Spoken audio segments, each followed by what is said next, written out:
Minister Ranjit Siyambala Pittiya gave a good description of the economic problems we face today.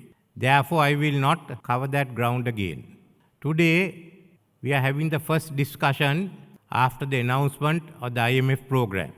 It's being held in a hotel which is a symbol of our first commercial economy, the plantation economy. The British are the ones who carried the transformation from a feudal economy to a commercial economy. The first ventures in coffee collapsed, and then came the big transformation of tea, rubber, coconut, and the development of the other industries, services, and of the Colombo port. And this is the symbol where people would come here and discuss issues, firstly the Britishers, later on the Sri Lankans. So that generation in 50 years created a new economy. Now after independence, the task has come on us, that came on us to continue that work. We have done so well that today our poverty line, people living below poverty, has increased from 12.5 to 25% of the population. There are people who skip one meal. There are 500,000 who have lost their jobs. Many small and medium enterprises on the verge of collapse. What happened? Who's responsible? But answer, not I, sir, but Red Cap will not do. All of us are responsible for the situation we are in today. We must remember that. All of us here, whether we are the politicians, whether we are the business community, whether we are the professionals, whether we are the trade unions, whether we are the civil society, and more than others, whether we are the media, or we are the government administrators, we cannot run away from that responsibility. We must all bear that. If we still continue pointing fingers at each other, we will not succeed. But what matters to us is not merely the IMF program, but also what comes beyond that. What we have to do now is ensure that the next generation will live in a prosperous society. That's all that the government is seeking to do. The start is difficult, as the minister explained, but nevertheless we have to go along. We cannot by any means move away from it. What is our task? It's not merely to stabilize the economy, but to ensure growth, to grow in this new global economy, and to go ahead. These are facts that we can't get away from. If we are to do this, we must remember that one of the biggest issues that held back our growth is the ethnic issue. We have to think as Sri Lankans. We cannot divorce that issue from the economic issues. There are two E's, as I can see it. And we have to address both those issues. I am not dealing with that issue now. This is not the time or the place. But nevertheless, we have to decide, we have to acknowledge it. Secondly, how do we carry on our discussions at this crucial moment? We are a democracy.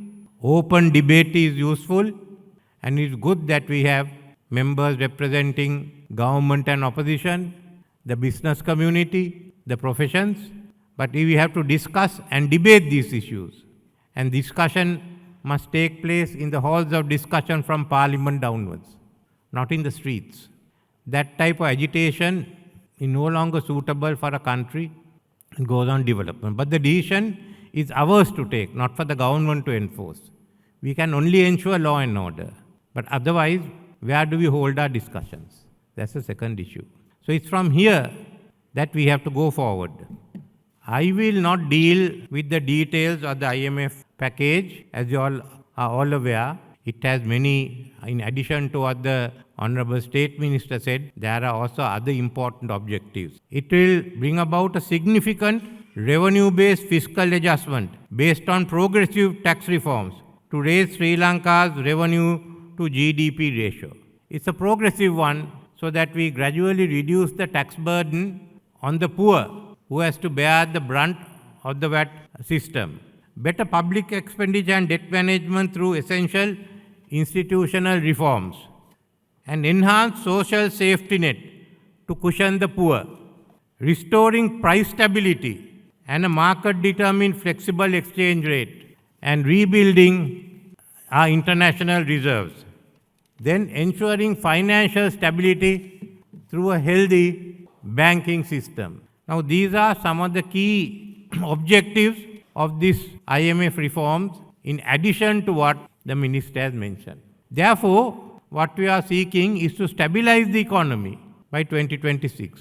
Come back virtually the same ratios we had in 2019.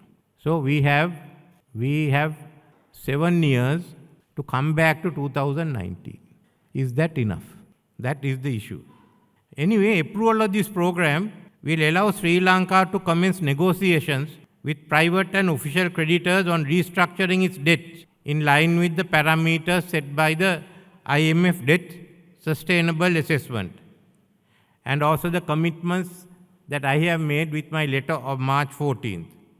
We hope to conclude the discussions and arrive at a comprehensive restructuring agreement with the creditors by the time the first review under the EFF in 6 months takes place. In order to keep its part of bargain with the creditors and fully benefit from the debt restructuring, Sri Lanka will need to implement the commitment under its 4 years economic program. So we still have to start the debt restructuring, especially the discussions with our private creditors. From here, do we stop at this stage, do the debt restructuring and the 4-year program? That is not enough. If you want to give a future to your children, if you want to give a future to the youth, then we have to go forward. Because Sri Lanka is today at the crossroads between seizing the opportunity for growth to fix our long-standing institutions and structural problems to become a prosperous society, or denying our problems, rejecting change, and stagnating as a lower middle income country. Implementing this program is how we seize the opportunity for a more prosperous future. We have to deliver this. The dissatisfaction with all our systems, with the government, with the opposition, with the conventional groups, resulted in last year March of young people marching on to Goldface Green, the start of the Aragalaya. Unfortunately, it was taken over by violent extremists. Then what have the young people done? Now they are voting with their feet and leaving the country. So this is what we have to think. Not to study the IMF program and decide we are looking at one, we'll support item 1, we won't support item 2. Are we going to stabilize the industry, create growth, and become a prosperous society? So this is why what is most important in the IMF, addition to stabilization, is the growth-enhancing structural reforms. If we don't do these structural reforms, you can write it out, and next time it's going to be a far more violent uprising. And we must boldly go ahead with these structural reforms, which will unlock our growth potential, put on a high growth trajectory. That's the only way out. So we have to reduce the role of the government in the economy to increase efficient resource allocation, competition, and productivity. We must not look at government to bail everything out. We cannot look at government as the ultimate provider of solutions to issues that cannot be resolved by the market. Then further trade liberalization, including rationalizing remaining para-tariffs. The world global economy is going to be more competitive. We have to adjust to it. The labor market reforms, which will enable more females to join the labor force. As our population age, it is necessary that more females join the labor force. Remove the impediments to private investment, including by modernizing the regulatory and doing business environment. Reduce electricity costs by improving the generation and the mix and distribution of power generation, leading to an efficient electrical distribution network. Addressing climate change. We have to go through this. There's no way out. If anyone has another system, let them get up and say so. And what I am aiming in the next 2 years to lay the groundwork for a highly competitive social market economy. We have to be competitive. So we'd like to upgrade our FTA with India to economic and technical cooperation agreement and join the RCEP, the Regional Comprehensive Economic Partnership. I don't think we should hesitate. If Laos can join and Cambodia can join, why can't, and Myanmar can join, why can't we join? That's the issue. That means we are going to compete. High level of competition means an efficient government structure. And why do I say it's a social market economy?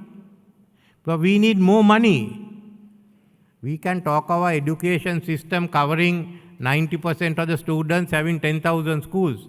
But what is the quality of education?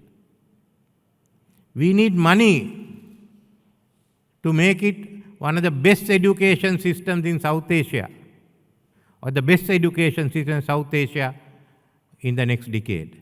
That is social progress. Secondly, the health system. We spend a lot of money on health, but do we get the benefit of every rupee we spend? We need to put more money into it. Into the social safety network, to the poor, to the vulnerable, we have to help them. So that's where we have to get bulk of our money into. Not to supporting the Petroleum Corporation or the CEB or Sri Lankan. We wasted too much of our resources on those occasions. So let us look at how we go ahead.